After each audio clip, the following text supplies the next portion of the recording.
Welcome to Swartz Talkin Sports. I'm your host, Les Swartz. Thanks for joining us tonight. We normally go live Wednesdays at 7 p.m., but due to the upcoming Thanksgiving holiday, we are live on Tuesday at 7 p.m., so hope all of you can join us. Live chat show tonight. We've got Joni the Chat Girl back to answer your questions, ask your questions, and we're going to answer them to the best of our abilities. So throughout the show, ask any questions to our guests, and we will do our best to answer them. Got a great show tonight. If you're a big college football fan, you're going to love tonight's show. Our guests, we're triplet tonight. We've got former Auburn Tiger, All-American Bob Harris, played 4 years in the NFL with the St. Louis Cardinals when they were in St. Louis. And our Big Ten contributor, Todd Treeger, straight out of Bowling Green, a big Ohio State Buckeye fan. So we got Bob and Todd talking a little college football. We're going to talk the big matchups this week, big rivalry games that have playoff implications. And also we're going to do a little Heisman talk. It's really heating up. It looks like it's going to be a three-person race to the finish line, and we'll talk about that as well. So let's bring on Bob and Todd. Hey, guys. How you doing, Les? Doing outstanding. Doing outstanding, Bob. Todd, everyone all right? Doing good. Doing good. Okay. First of all, I want to shout out to Bob. Second daughter got married this weekend, so congratulations to the Harris family. Yeah, thank you very much, Les. You're welcome. So let's jump right into it. So you've got some massive games this week. We can start off with the big one if we want to, Michigan, Ohio State. That one is really a de facto play-in game for the playoffs because I don't think either one of those teams is going to lose to Iowa. So we can jump around. We can talk Iron Bowl, Bob. I know you're a big Auburn guy. You played in them. Hopefully, for my sake, you guys knock off Alabama, but I don't think it's going to happen. So let's jump into the CFP. And first of all, the top four rankings right now, they'll reveal later tonight at 8 o'clock as we're on Tuesday who the new top four will be. But do either of you think that Washington jumps Florida State for number 4 tonight?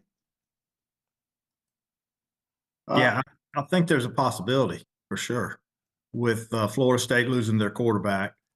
So, yeah, I do think it's a possibility. Okay. Todd?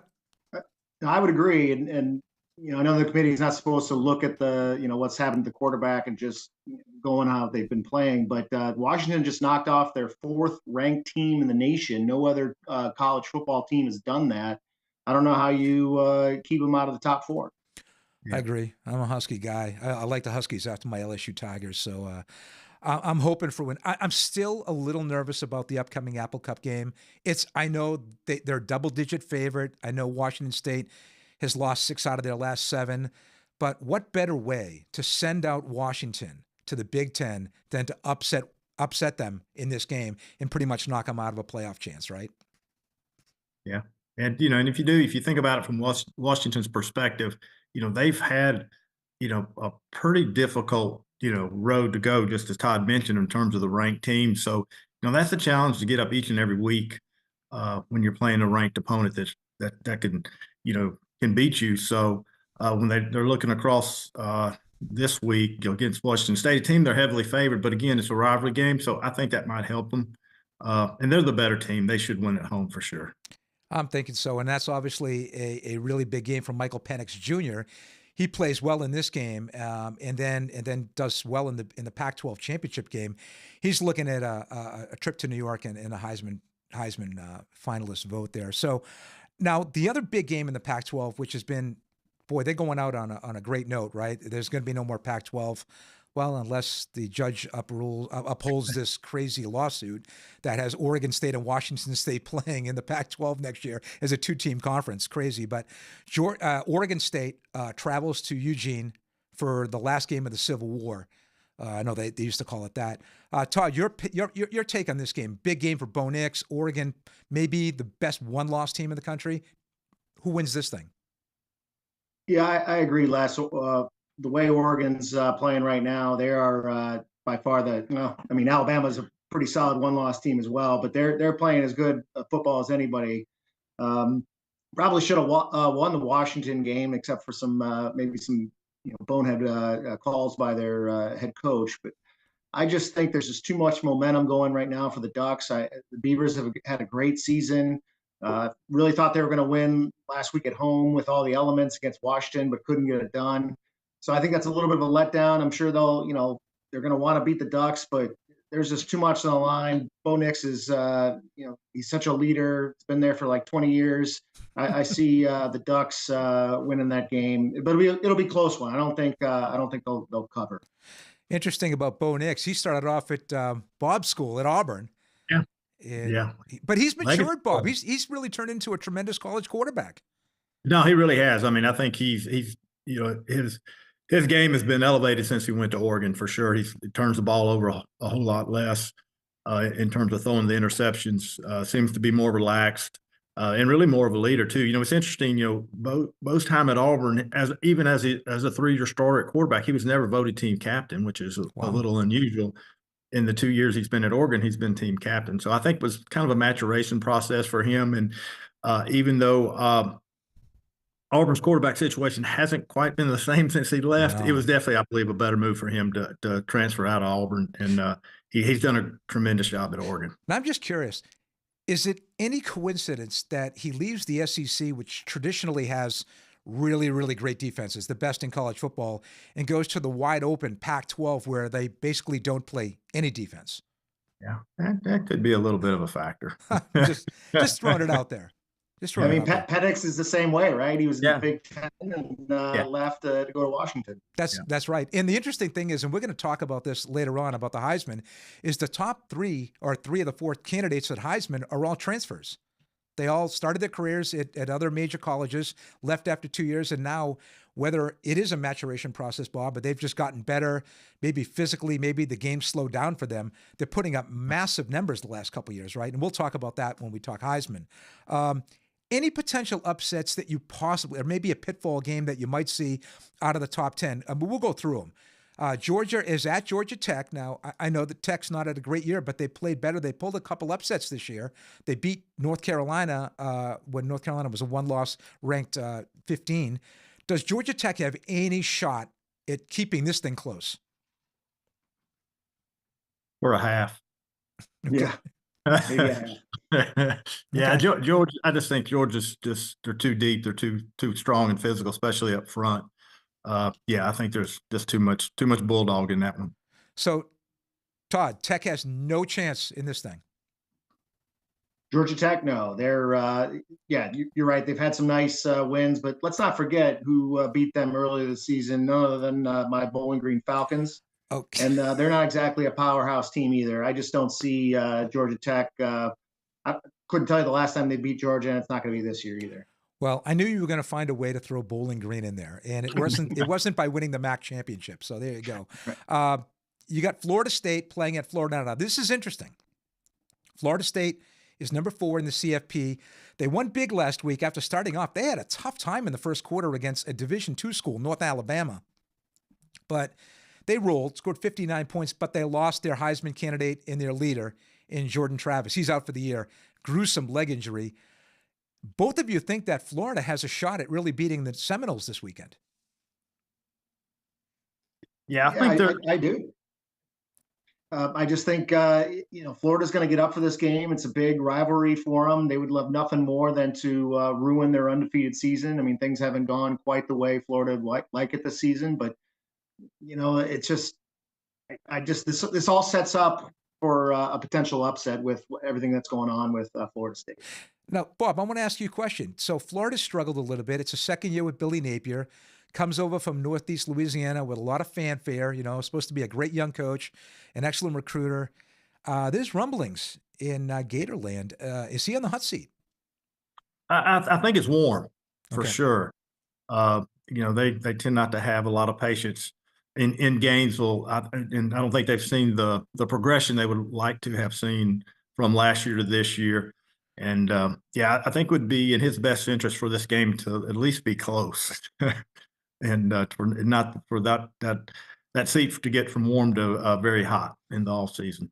But I think they're recruiting well. I think they have a top-ranked recruiting class. So I think he's safe for, another year, regardless of the outcome Saturday. But you get like a guy that Todd's familiar with in the Big Ten, Graham Mertz, and I'm like, he didn't do much at Wisconsin. And, he completes a lot of passes under 5 yards. So I just didn't get it. I just didn't see that as a fit in the SEC. I thought he would have gone maybe to a Pac-12 school or maybe a Big 12 school as a transfer. But you know something, they've won 5 games.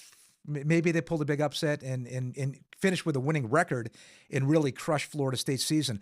Longhorns playing at home against Texas Tech on Friday. That's a 7:30 game on ESPN. Do the Red Raiders have any chance of pulling the upset there? Yeah, No, he's doing the hook 'em horns. Yeah, No chance. Now, I think Texas got too much on the line. Quarterback's back healthy, playing well. Yeah, I got Texas winning comfortably. Todd, yours transfer from Ohio State. He was with the Buckeyes, lighting it up for the Horns. Do they roll? They do. I just don't think Texas not that they're just not that great of a team, and they're not going to go into Austin and pull that out, especially as Bob said, with everything on the line. Texas is going to be focused and they'll take care of business. Okay. Now there's 2 other games late and before we get to the big games for us guys, which is obviously the Michigan State, Ohio, the Michigan State. Wow. I misspec there. My God, their coach is gone and he wants his $70 million because he was doing some crazy things over the phone, but we can get that another time. But that's the Michigan Ohio State game, the big rivalry this week, both undefeated. And then obviously Auburn at home, which might be the only chance they have of upsetting Alabama this week. But speaking about upsets, and I know we talked about this prior to the show, Bob, and I always wanted to ask this question. What constitutes an upset? Like you've got a team that's a top 5 team that's undefeated, playing a team that's won 1 or 2 games, okay?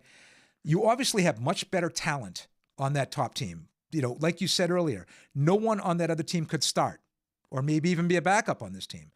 How in the world does a team like that fall flat? They call it falling flat, looking ahead, and lose by 1 or 2 touchdowns to a team that is totally inferior to them. Is it mental? Is it not preparing right? Is it I'm reading my clippings? What is it that really makes for an upset? Yeah, Les, I mean, I'm not 100% accurate, but I do believe it's the psychological component of it, the mental preparation. You know, if the team that's heavily favored, typically the more talented team, you know, sometimes I think they get, you know, lulled to sleep a little bit watching film or maybe reading the press clipping, seeing the point spread, whatever it may be, and they're just not prepared mentally like they should be. And you know, I'm a believer that football games are won and lost by the line of scrimmage play and quarterback play, turnovers, you know, and all those things right there can be impacted if you're not mentally prepared. And you go out there, next thing you know, and also too, if you're not mentally prepared, you're not quite as focused. You have more penalties, little things. You're a step off, just little things like that, and it tends to compound. And the next thing you know, you have a situation like a New Mexico State beats Auburn. You know, I know that was a shocker to me. Oh, you know, and it happens. You know, it happens at all levels. You know, but I think it's the mental part of it that's the biggest contributor. Okay, so I agree with you. It's just incredible how many times it happens. I looked at earlier this year, and Washington pulled it out, but they played at home against Arizona State, which was last in the Pac-12. And they didn't even score an offensive touchdown and had to win 15-7 and rely on a pick 6, you know, near the end of the game. And it just blows my mind how Arizona State could have kept that game close. I mean, Dillingham's, he's got it going in the right direction, and I think he's a good coach, and he'll turn Arizona State around. But that game just blew me away. And I'm like, how in the world can a team like that with all those offensive stars not score an offensive touchdown at home? Blew me away. Now we all think that Missouri holds court and beats Arkansas, and Louisville probably beats Kentucky, which leads us to the 2 games that we're going to talk about. First one, Bob, I'll defer to you on this one, and Todd, I'll ask your opinion as well on this. But listen, Auburn, I mean, if you're looking at this thing, Alabama's got to be favored by 21 or 28 points. I don't see how Auburn even keeps this thing close for a quarter. No, wait a minute, Les. I think the line's closer to, I think the line's closer to 15. So let me just give you a little bit of history. Okay. So since the 1982 Iron Bowl, the one I played in, the last one, the record. So there's been 41 games. Auburn's won 20. Alabama's won 21. Wow, didn't know that. Okay. So it's closer. The series closer than what you think, especially the modern day series. And since they moved the game on campus, so Auburn's hosted 15 of the Iron Bowls. Auburn's record's 10-5. And so they're hosting this Saturday. So that is really, to your point, or the only advantage they have, or really the opportunity. And there's no question Alabama's the better team with a better roster. But I've seen, particularly in this game, that the best team with the best roster doesn't always win. So the emotion of the day and that the juice that they'll get from the stadium and the fans, well, is it enough to deliver an upset? We'll just have to see. Odds makers say no. Most people that are Auburn people will say no. But I've seen some incredible things happen there, going back to the kick six and the prayer at Jordan Hare. And so you just never know. But no, Alabama's the better team. With, like I said, with a better roster. They've got more to play for in terms of the playoff. They're already in the SEC championship game. So it would be a shock. But that's what we're hoping for. That's why they played the games on Saturdays, right? I mean, I am hoping for a monumental upset here. I am not a Tide guy. I hope Alabama goes down in flames, but listen, everything's got to be perfect. Yeah, you're right. And they've had some offensive line struggles, and Auburn's defensive line is probably the strength of their team. So, the flip side of that, Auburn's offense is anemic at times and has difficulty scoring. So yeah, it'll be, like I said, it'll be interesting to see how that game unfolds. Now, everyone, we are doing a live chat tonight. So anybody listening, anybody on right now, please, if any questions regarding the CFP, regarding college football, listen, if you want to throw a hockey question or a lacrosse question in there, go ahead. We'll do our best to answer it. Todd, you pretty much concur, right? I mean, it's Auburn. I mean, it's Auburn. Bob's got me with Auburn, man. It can't be Auburn. It's got to be Alabama. Yeah, it's Alabama, and honestly, I hear about the rivalry and all that good stuff. But if I'm a betting man, and I am, I'm taking Alabama in the points. I don't think it's going to be close. No, I don't either. I mean, and there's another one. Another Big Ten quarterback transferred to the SEC. I believe he played at Michigan State last year, right? Correct. Yeah. Yes. Unsuccessful. That's probably half their problems there. Yep, man. I was going to say, he didn't look too good against New Mexico State, that's for sure. Now, that leads us to the big one. And this one, again, I know, Todd, you pointed out last year, same scenario. Both teams 11-0. The big thing in this one, now they're playing at the Big House, but Jim Harbaugh sitting out again, the second of his 3 games, I believe, for a suspension for sign stealing. And we're going to get to that a little bit later. Does Ohio State have the offensive firepower and especially the play on the lines, unlike what Lou Holtz called them soft and the reason they lost to Michigan last year? Does Ohio State have it in them this year to physically play with the Wolverines? I do. I think this is under the second year of Jim Knowles, the defensive coordinator. I think the players are more comfortable with his system. They're playing fast.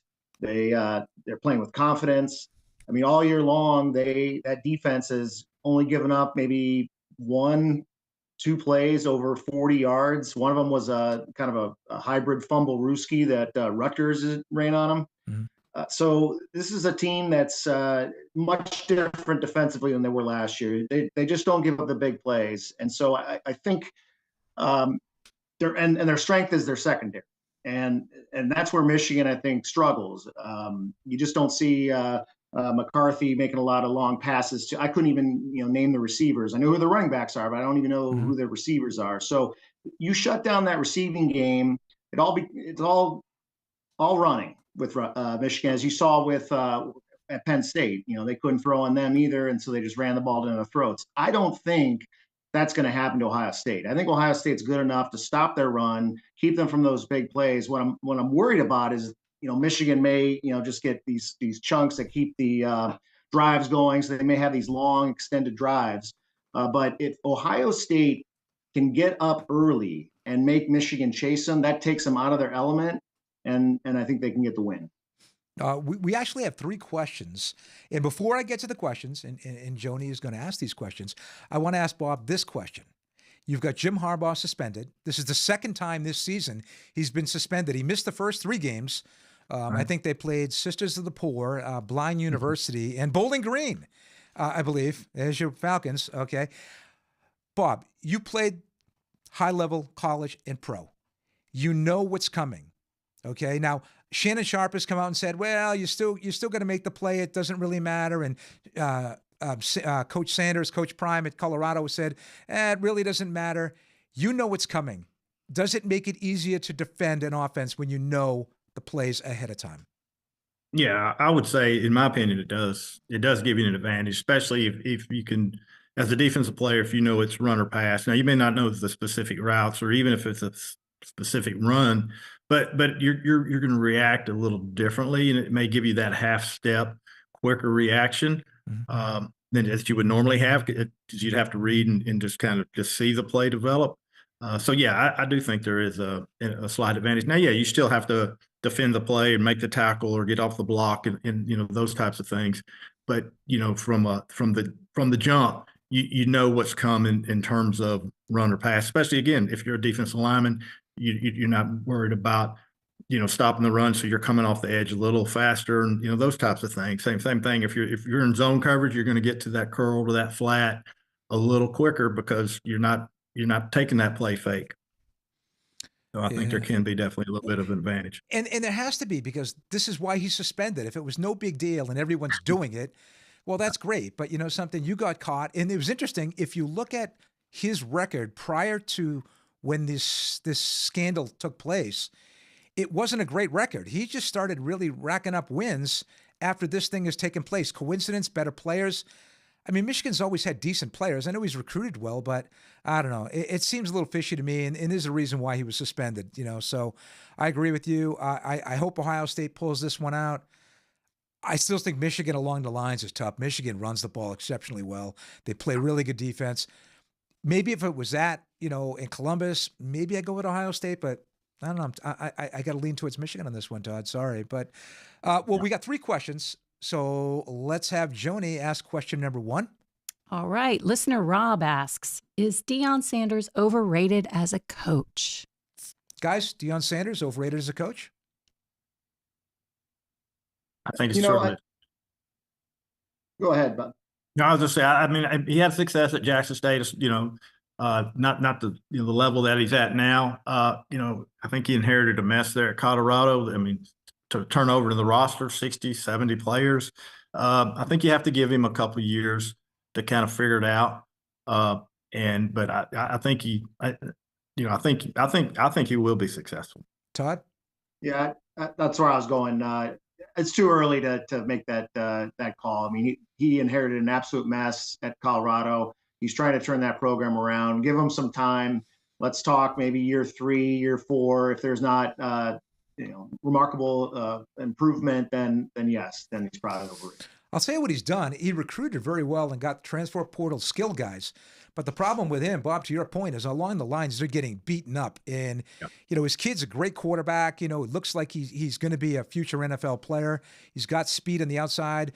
But the bottom line is he's been the most sacked quarterback in the NCAA this year. And now he's out. He got hurt in the last game, you know, because he got crushed in the second quarter. So to your point, maybe give him 2 recruiting cycles or a transfer portal from kind of building the lines there. So great question, Rob. Let's go to question number 2. All right. Question number 2 is from John. What do you think is Auburn's best win this season? Have they had any? I'm kidding, Bob. I'm kidding. Probably 2 weeks ago against Arkansas on the road out there. Absolutely dismantled Arkansas team that had just beaten Florida in the swamp for the first time ever. So I would have to say that's Auburn's best win. And after that win, then they lie flat against. How do they lose to New Mexico State? How does that happen? Yeah. You know, I just think it's the mental challenge that you have. I mean, Nick Saban does it so well. He's the GOAT for obvious reasons, but, you know, he calls it rat poison. You know, you have to keep them focused. And obviously that didn't happen this week because, you know, they weren't ready to play and really got whipped by a New Mexico State team. The Aggies of New Mexico State. Yeah. John, thanks for that I got question. a question. Well, no, I got a question Okay. for Bob. Why the heck does the SEC play these pansies a week before rivalry? I just don't understand. Yeah, it's interesting. Now on the east side, where there's more non-conference rivalry games like Clemson, South Carolina, Florida State, Louisville, Kentucky, they can't afford that. They actually have an SEC game, but on the west, there's more intra-conference rivalry games. So yeah, it's traditionally been done doing that. But I think it's just kind of a rest, get everybody healthy, notch up a win. But you better be careful who you schedule because Right. you'll get caught looking ahead, and that's obviously I think what happened to my alma mater this past Saturday. All right, excellent. But yeah, question. I don't like those games just because as a season ticket holder, I don't want to see those games either. They're not for the fans. It's I don't like them at all. But yeah, they just keep doing them. All right, now let's go to question number 3. All right. John also asks, will Michigan pass the ball well enough to win? I don't know, Todd. Can the Wolverines, like you said, they don't throw the ball downfield tremendously. I think they do have a receiver. His last name's Wilson. He's a pretty good receiver, I believe. Can Michigan do it? I don't think they're gonna. I'd be surprised if they got over 150 yards of passing. Wow. I really think that the cornerbacks this year and the safeties for Ohio State are their strength. They're excellent in the linebacking core as well. For them, it's all going to be about getting pressure and stopping the run. That's the key to success. And then we haven't even talked about Ohio State on the offensive side of the ball. Right. This is Kyle McCord's moment to shine. And I've seen him as a season ticket holder. I've seen some great plays. I've seen some plays where you just scratch your head like, how did you not see that? Or why wasn't that throw there on time? But so far, though, in the biggest games, Notre Dame and Penn State, he's figured a way to win. And that's why I have confidence that they're going to go into the big house and take it home. All right. I think we have a few more questions. We do. We do. Look at this. Yes. You guys are great. We're getting a lot of questions tonight. This is outstanding. So let's keep them rolling. Okay. Gary asks, Bob in particular, who was the hardest player to tackle when you were at Auburn? Oh, when I was at Auburn, probably a gentleman that wore number 34 for the Georgia Bulldog, Herschel Walker. Yeah, you met him a few times, didn't you? Yeah. We butted heads a time or two, but now Herschel was he was a great running back. Everybody, I think that followed college football through the years knows about Herschel. But yeah, big, powerful, fast, strong. He was not exactly fun to tackle. All right. Well, I was going to say I was going to say either that or I don't know if you played against George Rogers. Did you play against George Rogers? No, I miss George Rogers. Okay. He was a heck of a back too. Won the Heisman. Yeah, he was a big back too. He was a big boy. Do we have more questions? We do have more questions. Well, I was going to say maybe something. Maybe we can go to a commercial. I got a good idea. We were going to run this thing for 30 minutes. Why don't we go to a commercial?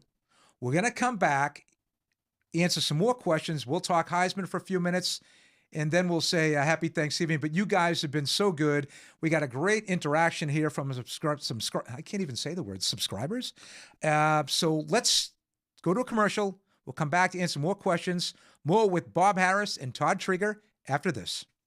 Millie's Ice Cream Shop, a full-service store in the Waterford Shopping Plaza of Leland, offering an array of tasty treats, including both hard and soft ice cream in a variety of flavors and delectable combinations to appeal to even the discerning palate, assured to put a big smile on everyone's face. Stop by today to enjoy your satisfying experience. Welcome back to Swartz Talkin Sports. I'm your host, Les Swartz. Great show tonight. Former Auburn All-American, NFL Bob Harris, and Big Ten contributor Todd Treeger. Let's bring Bob and Todd back in. Guys, you guys are unbelievable right now. We've got people like jumping on board here asking these questions before we even get to the Heisman. So let's have Joni ask both Bob and Todd some more questions. Okay. John wants to know, other than OSU and Michigan, is there a good team in the Big Ten? He further states Penn State hasn't played well when it mattered, and Iowa got easily beat by OSU and Michigan, and they barely averaged 24 points per game. Todd, what do you think? Is it the big two? Yeah, it's the big two. I mean, Penn State can't beat Ohio State. I mean, they're a good team, but they just can't. They're not at the same level as Michigan, Ohio State. And obviously, the Big Ten West is hot garbage. I just saw that Iowa is actually an underdog at Nebraska. Think about that for a little bit. I mean, that's just that ridiculous. is crazy. So no, unfortunately, that it's just the Big Two. It shouldn't be the Big Ten anymore. That Iowa's an underdog at Nebraska that has a losing record, and Iowa is going to the Big Ten championship game. Correct. They're 2.5-point underdogs, and I think the over/under is the lowest in recent college football history. What is it, like 12? It's 28.5, and you should probably take the under. What are they expecting? Tornadoes and like rain or something? That's insane. They're expecting bad offense is what they're expecting. I agree. The worst offenses. That's crazy. Well, great question, John. Let's go to one more. Okay. John also asks. John's loading us up today. He is.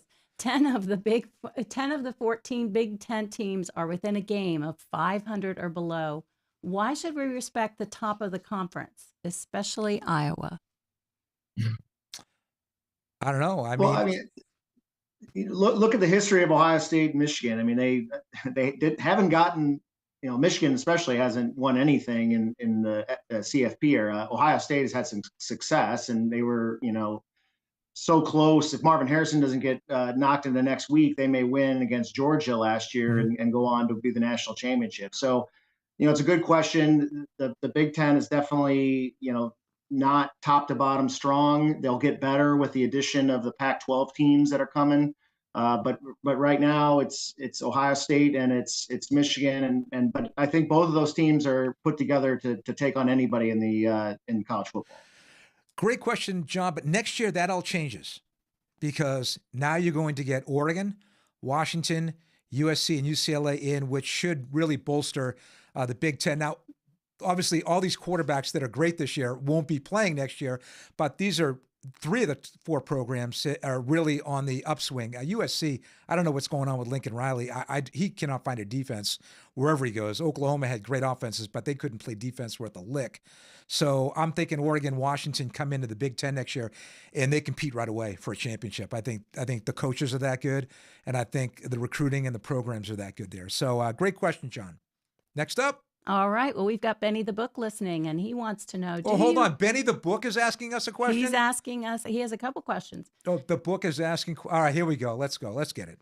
Do you guys think LSU quarterback has locked up Heisman, or does Nix still have a chance? Can I answer this? It's done. Jaden Daniels has locked up the Heisman, and I'm going to tell you why. I'm just looking at the stats. Passing-wise, they're pretty close. They both thrown for over 3,500 yards, 36 touchdowns for Daniels to 35 touchdowns for Nix. Completion percentage is in the mid-78s. But here's the one difference. Bo Nix has rushed for 128 yards and 5 touchdowns. Jaden Daniels has rushed for 1,014 yards and 10 touchdowns, and is averaging nearly 9 yards a carry. Case closed. Guys? Les, I agree with you, but not for the reasons you just stated. Okay. You can disagree with me. No. I think Jaden will win it, but I think partly what will contribute to that is I think Penix and Bo Nix. I think their votes will be somewhat split from the West Coast contingency, okay. And they're not going to vote in unison for one or the other. So I think that will play a role in this as well. And not really another, Heisman candidate coming out of the Southeast. I think he'll or Midwest really, because I think Marvin Harrison again is a great player. Him and Bowers, I believe, are the two best college football players in the country this year. Even though Bowers was injured and out a lot, but I'm not sure Harrison can garner the votes to surpass LSU's quarterback. Todd, does Jaden Daniels hold off Bo Nix and win it? Or Here's my big thing. Jaden Daniels has one game left to really put up some stats. He's got Texas A&M coming in to Baton Rouge this weekend. They fired Jimbo Fisher. They owe him like $9 billion. Great tenure contract. That was a great one. They should fire the athletic director for that entire debacle. But he has one chance. Bo Nix has, as Bob stated earlier, he's got Oregon State, who's ranked in the top 15. Very good defense. Then he's got a shot at Washington again. If he puts up massive numbers back-to-back weeks, does that inch him over Jaden Daniels and all those great stats? I don't think so. I think Jaden has it locked. I think it'll be if Bo does those things, maybe the vote is closer. But to Bob's point, I think he's right about the West Coast writers, voting, kind of splitting that vote. His stats are insane, and like you said, with the passing is very similar to Nick's. The completion percentage is very accurate or close, but that running, the rushing, and all the touchdowns, and Kelly even said this is the best player he's ever coached in his career. So that says a lot right there. I think he's the best player in college football. He wins the Heisman. And the interesting thing when you look at the three games that the LSU has lost, he put up huge numbers. I mean, they scored 49 against Ole Miss. He had like almost 600 combined there. He was against the Tide, who's been just mowing people down the last 7 weeks ever since they reinstated Milroe. He had them one touchdown. They were down by 7 points, and he was driving for the tying score until he got a cheap shot. I thought it was a cheap shot by Turner, the linebacker, and he got knocked out of the game. And he had put up over 200 yards passing and $160 on the ground against that Tide defense. So he's done it even at a losing cause. He's putting up huge numbers. But I agree. I hope Daniels wins it, but Nick's good. Oh, we have more questions. This is unbelievable. Wow. Do we have any turkey questions about Thanksgiving or how to make a turkey? I don't know. But let's go to Joni for more questions. Well, this one is a departure from football. Oh, we're not talking football, guys. From Tech for Fun. We just made a job offer to a D1 bowler in college. Didn't know there was Division I bowling. You guys ever heard of that? Yes. I think Vanderbilt's really strong in bowling. Are you serious? I am. I think they were national champion bowlers. I love it. We got bowling talk in Vanderbilt. Oh my God. Todd, have you ever heard of bowling? Is Bowling Green have a great bowling team? Surprisingly, no, they do not. But I was just going to say, you clearly haven't been bored looking for sports to watch, to not talk to your family and see like on ESPN3. I've watched some of, not men's championships. I've seen some of the women's championships. It's you can't turn away. It's fascinating television. Okay, I've got to ask you a question. You went there. I've got to ask this question. How are they dressed when they're bowling, Bob? How are they dressed, Todd? I don't think a lot of them were going to make any covers of magazines, but it was still entertaining to I just watch. had to ask that question. Okay, do we have any more questions, Joni? Oh, yes, we do. Oh, yes, we do. We've got more. Okay. Yes, there's one for you, Les. Oh, there's one for me. You've got a new prop there. I have a new prop. You have a new prop. Tell us about that new prop. Oh, good. Oh, okay. John asks about that. Here we go. Well, we've got here. We took down the going live sign for tonight, but we've got an actual game-worn Oakland Invaders helmet. For anybody that doesn't know who the Invaders are, they were a team in the USFL, the original USFL that started in 1983. This is Cedric Hardman's helmet, who was an all-pro with the San Francisco 49ers in the 70s, a defensive end, number 86.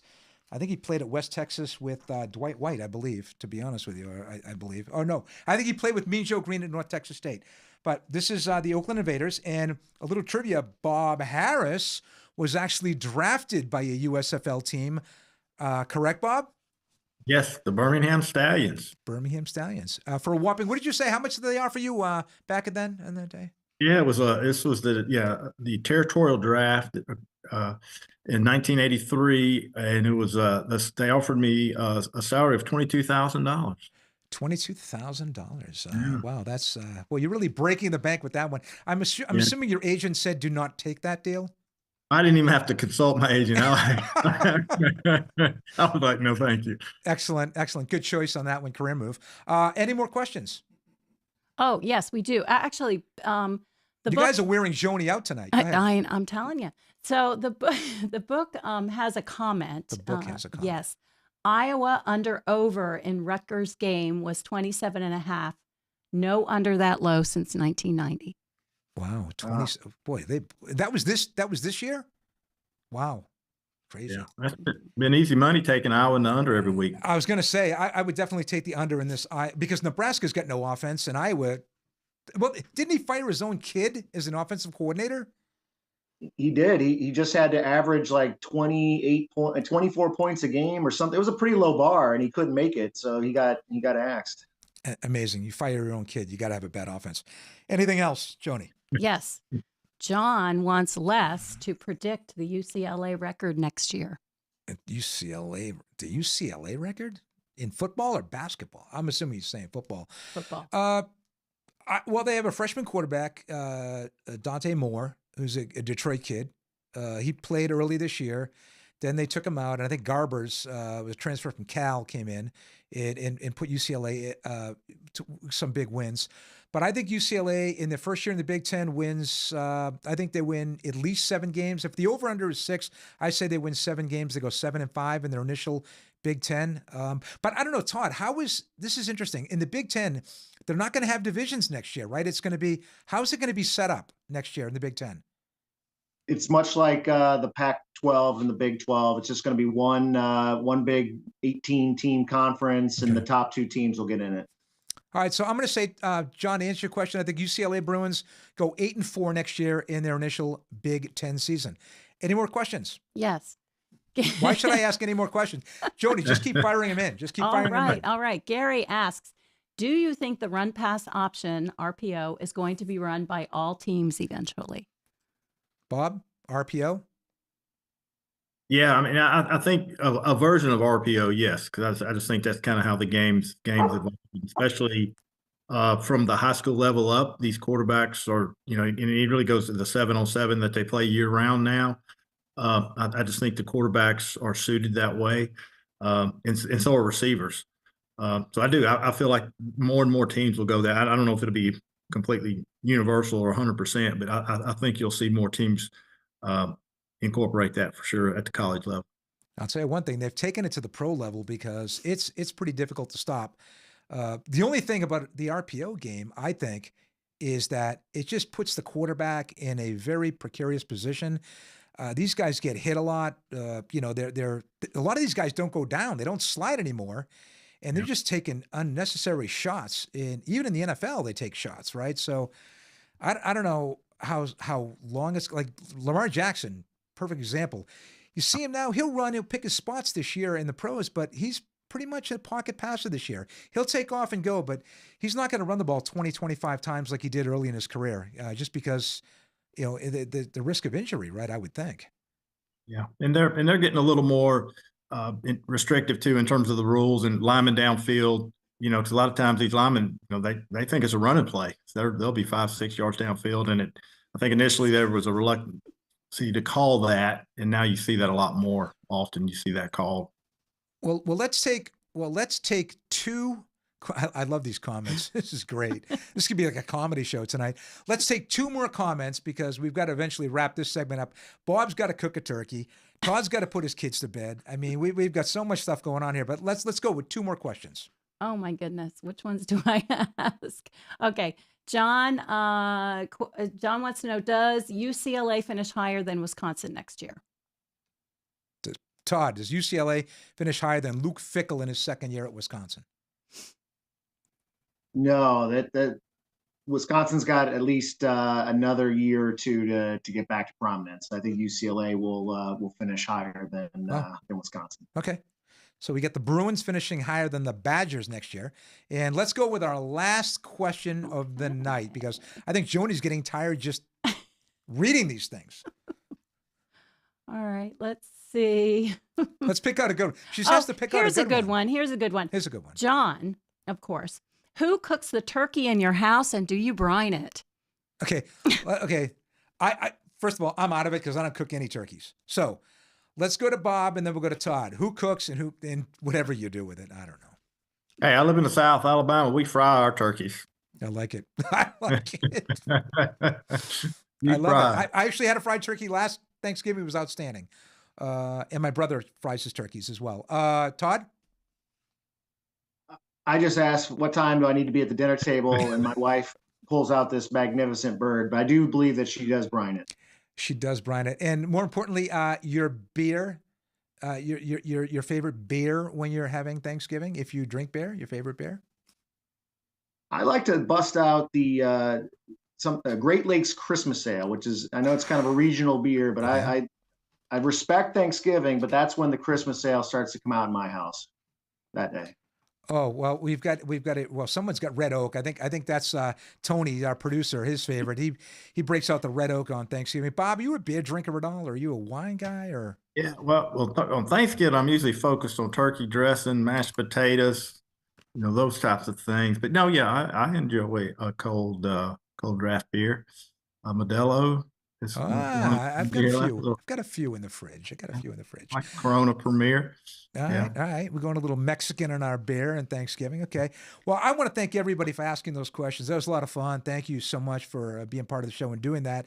And we've already pretty much addressed the Heisman, right? We've already talked about the Heisman. We've talked about Jaden Daniels, and we think it's going to be Daniels, Nix, and Penix, and here we go. Top Heisman candidates. Look at the graphics. Our crack producer, Tony, has outdone himself again with these. Look at this. This is fantastic. All right. Everyone's going to make a pick. Who's going to win the Heisman? I want it right now. What's your pick? Bob and then Todd. Who's your pick? Jaden from LSU. Jaden. Todd? Jaden, LSU. All right. I have to make it a triple pick there because I like Jaden as well. Before I let you both go, we have been doing best sports movies. And we did one. We had 4 categories. We had football, baseball, basketball, and other, which was like hockey and, boxing and all kinds of things like that. So we did it in a bracket version like the NCAA, and we got it all the way down to our top 4. And now it's basically going to be open to anybody that wants to vote through the end of the year. We'll announce the winner the week before Christmas. But our 4 picks, as far as movies go, are out of football. We've got Brian's Song, if people even remember Brian's Song. It was made in 1970. In basketball, it's Hoosiers. Obviously, Gene Hackman, great job there. Here they are. We're popping them up right now. Okay, you've got Brian's Song. You've got Hoosiers in basketball. In baseball, we've got Field of Dreams, beat my favorite, The Sandlot. And in hockey other, it is Sylvester Stallone, Rocky Balboa, and Rocky. So I want to ask you guys, if you had to pick one out of these 4, Todd, we'll start with you. You're picking one movie that you think is the best out of these 4. Who is it? What is the movie and why? And why do you pick that movie? I'm going to go with Hoosiers. And the reason why I go with that is anytime it's on, I find myself, sitting there watching it for like 15, 20 minutes. But I remember when I played hockey, which I don't know why Slapshot's not in the category here, it didn't make it. I don't understand that. We'll have to look to see voter fraud. I don't know what's going on here, but when I was, I think it was my junior year in high school, we were in the going to the finals, and we had the night before we all sat as a team and we were watching the Hoosiers together. So it was great memories, an inspirational type of underdog story, which we were at the time, and it was just. Great memories, great movie. That's my pick. Okay, but I have to ask you, did you win the state championship? We did not. We lost in double overtime, 1-0. You must have been on the ice for that goal against you. I was not, but I missed the net on a backhand by just a little bit. I totally don't think about that still at all. I'm thinking about it right now, actually. I can tell that the reunions is probably a sore spot. And Bob, you've got 4 movies to choose from right here. If you're going to watch one, you're going to sit down with your wife one night and you guys are just, I want to watch a sports movie. Which one of the 4 is it going to be and why? Well, let me first say it's a travesty that Miracle was beat out by Rocky. I know. Can you believe that? I'm like Todd. There was some kind of voting fraud or something. There is voting fraud again. We got voter fraud. Yeah. I mean, it's ballot box stuffing, something going on here. Hoosiers is a tremendous movie. There's no question about it. If I'm channel hopping in that phone, I'm like Todd. I get locked in from wherever it's at to the end. because it's just a great story about redemption and just the underdog and all that. But I have to go with Brian's song. It's the first movie that ever made me cry. Okay. I'll have to share that person's fact, but It the still Brian makes pick, me cry if I watch it. yeah, Come on. you get the full rim of emotions, and the Gale Sayers part. It's just a cool thing for me, just being a football guy. It's so that's my vote. Well, plus I got to say the depiction of that movie, like how they casted these guys. Like you look at the head coach. I forget who played him, but he looked like George Halas, right? You look at Billy D. Williams. He really resembled, Gale Sayers, and I thought James Caan did a great job with Brian Piccolo, right? It's just the locker room when he tells the team, what's happened to Brian Piccolo, and then when he announces the George Halas Award and he takes it, and then the last scene when he's dying and things like that. It's just, if that doesn't get you, Todd, come on, it's got to get you misty-eyed, right? I've only seen it once.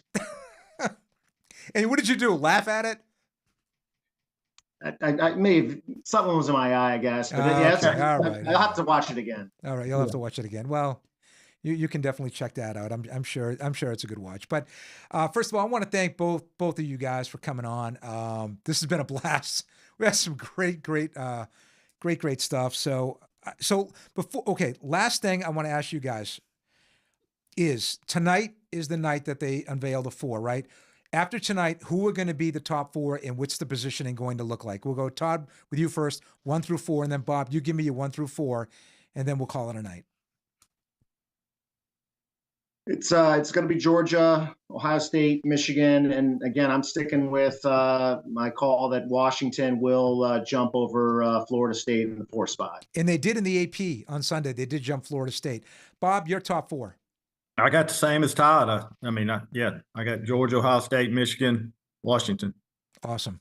Well, let's see what happens. Let's hope for, I don't know, maybe we have an upset. Maybe Auburn shocks the world. Maybe Georgia stumbles against. I mean, imagine what would happen if there were 3 or 4 upsets, the chaos it would cause. Oh my God, it would be insane. But guys, I really appreciate you coming on, answering all these questions. And I wish both of you and your families a happy Thanksgiving. And we'll hopefully have you guys on before the college football playoffs. So thank you guys so much for being on. My pleasure, Les, and happy Thanksgiving to you and Todd as well. Likewise. Thanks, Les. Thanks, Bob. Happy Thanksgiving. All right, guys. Thanks again. We'll be right back after these messages. High Tide Chiropractic, located in Leland, North Carolina, off Village Road. Dr. Levi Bradburn and his team specialize not only on spinal and extremities care, but also focus on sports injuries and a variety of chronic ailments. Treatment plans may include diet and lifestyle behavioral modification to achieve optimal health. Call us to schedule your free consultation, and we will design a personalized program to meet your needs. It's time to get the results you deserve.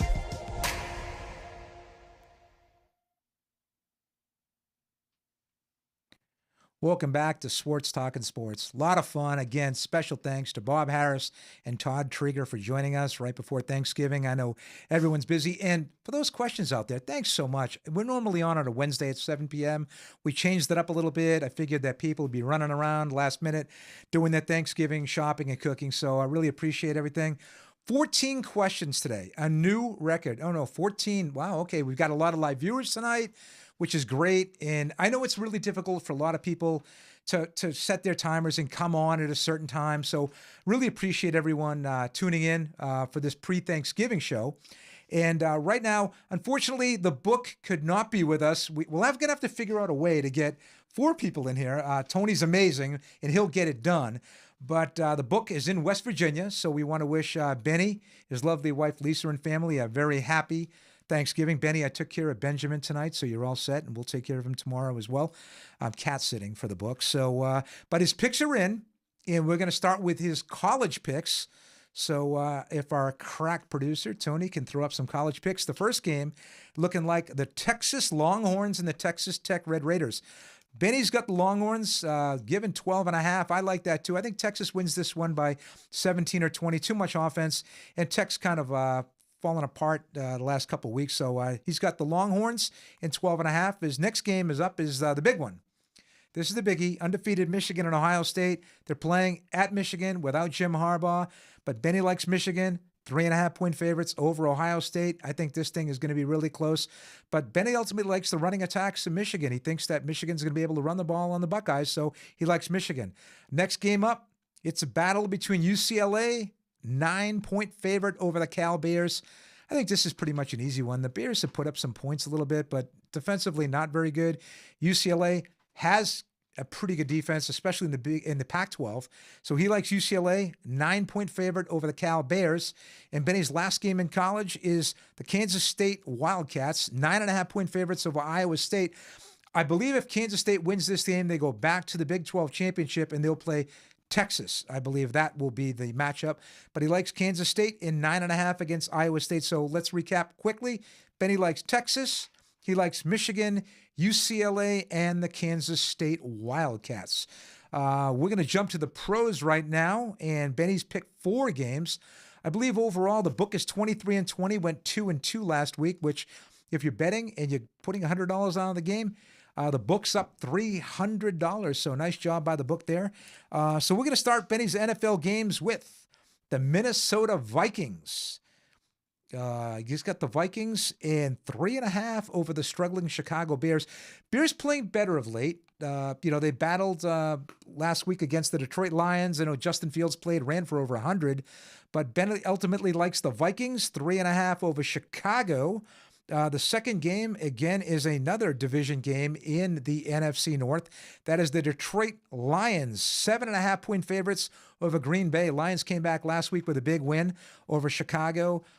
Despite Jared Goff's interceptions, the Lions did hang on, win that one. Green Bay coming off a big win against the Los Angeles Chargers, but Benny likes Detroit 7.5. I like that as well. Third game, this is a traditional one, right? This is the big one that always is played on Thanksgiving. The Dallas Cowboys, and they're rolling right now, and he's got them 10.5 over the Washington Commanders. Commanders struggled last week, didn't do too well. They've had the last 2 or 3 weeks have really fallen on hard times. Benny likes Dallas. They're putting up huge numbers. Dak Prescott throwing the ball all over the place. And with that defense, they'll get after Sam Howell. I like Dallas to win that thing by at least 2 touchdowns. In his last game is the surging Denver Broncos, who, believe it or not, about 6 weeks ago gave up 70 points to the Miami Dolphins. People wrote them off. They were nothing. They were a joke. They were terrible. They were 1-4. Well, guess what? They've turned things around. Russell Wilson has played mistake-free football. They are now 5-5, and they got an outside chance here to make the playoffs as a wild card. He's got them 2.5-point favorites over the Cleveland Browns. Brownies, of course, Deshaun Watson knocked out for the season with an injury. They did win last week, 13-10 over Pittsburgh, but offense has been sputtering, so he definitely likes the Denver Broncos, giving 2.5 points. I agree with him. I think they win that one by 7. So to recap, he's got Minnesota, Detroit, Dallas, and Denver. Again, look at these graphics by Tony. Unbelievable. Outstanding. So wishing everyone the best of luck. Book, we wish you the best of luck as well with the picks, and a happy Thanksgiving to you again out in West Virginia. We are going to go to a commercial break, and we're going to come back with the wrap, and we'll talk about next week's show with a word from our sponsor. We'll be right back. Forever 24 Fit, Leland's only gym with 24-hour access. Get fit when it's convenient, utilizing Life Fitness, cardio, and weight machines. And for those of you who prefer free weights, there is a free weight area as well. Start your membership today and get on your way to a better you. Six Happiness. Enjoy fresh Asian cuisine in a relaxed and friendly atmosphere where we believe good times deserve great food, featuring the best sushi chefs in the Leland area. So come on in, and we guarantee you will be delighted.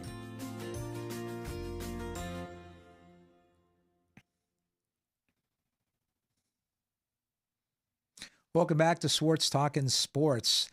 Looking at these commercials is making me very hungry.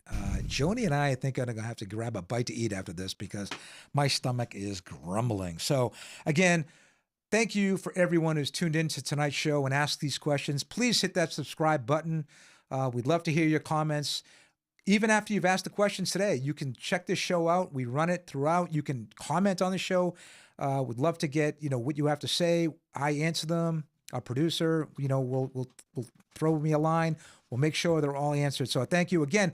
We're also can be found at Google Podcasts and Spotify. I actually listened to a show driving the other day on Spotify, and it was great. And remember to vote. We're going to keep the voting open for Best Sports Movie, okay? That's going to be open through right before Christmas. We're going to do a big Christmas extravaganza show. I haven't quite put that thing together yet, but it's going to be big. So please keep the voting open. Vote as many times as you want. I want to tell you a little bit about next week's show. Next Wednesday, we're back to our regular scheduled time, Wednesday, 7 p.m.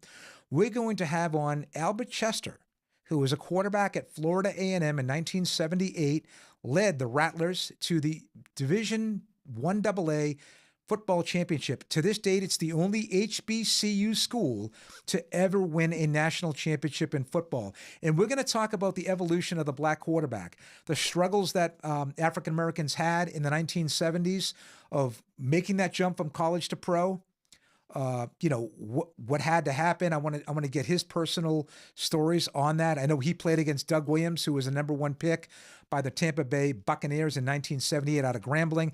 And then look at the evolution of the position now. We have so many African-American quarterbacks in both college and the NFL level. So that should be a very interesting show. We hope everyone tunes in for that next Wednesday at 8 p.m. I want to thank Joni for asking all those questions. She's used to doing 3 or 4. We were rolling. We could have had more going on again. And I want to thank Tony, my producer. Outstanding job. Again, want to wish everybody a very happy Thanksgiving. Happy Thanksgiving, Tony and family. And we'll see you all next Wednesday, 7 p.m. Take care, everyone.